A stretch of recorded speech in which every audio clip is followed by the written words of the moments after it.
how to cook greens. I learned this from the Esselstynes. Gather your ingredients. My greens are pre-washed. If yours aren't, make sure that you wash them well. And then I'm going to chop up this pepper and use it as a garnish. I have my skillet on high. I'm adding a little bit of water, and now I'm adding the greens.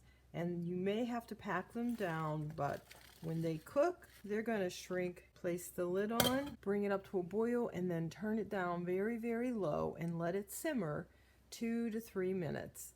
Some greens that are a little bit tougher, you would have to cook to maybe 5 minutes. It's been 3 minutes. I'm going to give these a little stir, and you could taste them to see if they're as tender as you like. I can tell right now that these are as tender as I would want. And then Dr. Esselstyne says put on some balsamic vinegar or some white rice vinegar. I'm going to use just a little dash of balsamic. That was probably a teaspoon. I'll stir it around. And if you'll notice, I didn't add any salt. No salt is needed on these, in my opinion.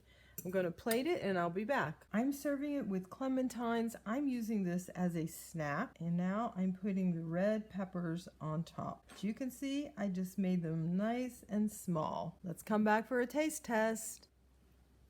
The greens are nice and tender, and that little bit of red pepper just gives such a nice crunch.